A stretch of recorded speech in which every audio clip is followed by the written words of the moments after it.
ورحمة الله وبركاته. ازيكم يا بنات؟ عاملين ايه؟ لو تفتكروا احنا عملنا مع بعض فيديو لطريقة تقطيع القرع وتفريزه وتخزينه.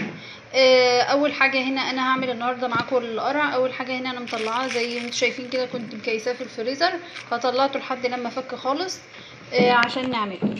اول خطوة بقى معايا، اول خطوة هنا يا بنات على النار زي ما انتم شايفين كده، حاطة اللبن بتاعي لحد لما يغلي، وهضيف لي السكر حسب الرغبة، وهضيف لي مكعب من الزبدة،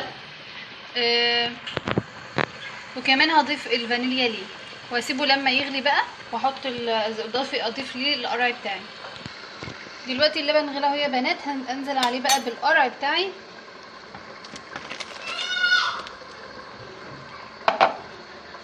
وهسيبه بقى فيه كده لحد لما ياخد من طعم بقى الزبده اللي حطيناها مع السكر كده واللبن والفانيليا طبعا. وهجهز بقى النشا بتاعتي ادوبها في ميه وهرجع لكم تاني.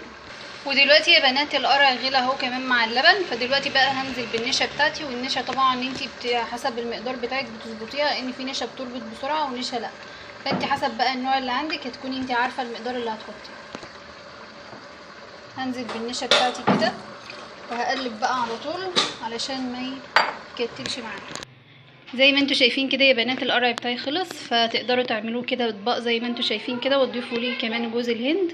وكمان برضو التاني هنا عملت بيه هنا صينيه، وضفت كده على الوش السمنه بتاعتي او الزبده زي ما انتوا شايفين كده وهتسيح. هي كده خلاص خالصه، يا ادخلها بقى الفرن بتاعي. وطبعا الزبده اللي انا حطاها دي هتسيح زي ما انتوا شايفين كده. وهنا الاطباق يبقى كده عملناهم بطريقتين. بتمنى ان الفيديو بتاع النهارده يكون عجبكم، وطبعا اول ما يطلع من الفرن هوريكم شكلها كان ايه في الاخر. صينيه القرع اللي انا عملتها معاكم دخلتها الفرن اهي، ما شاء الله ريحتها تحفه، الزبده عامله ريحه رهيبه. وده كان فيديو النهارده سهل جدا وبسيط، بتمنى ان يكون عملته معاكم بطريقه سهله وحلوه.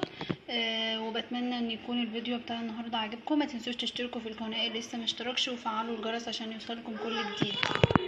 وما تنسوش اللايك والشير يا بنات، والسلام عليكم.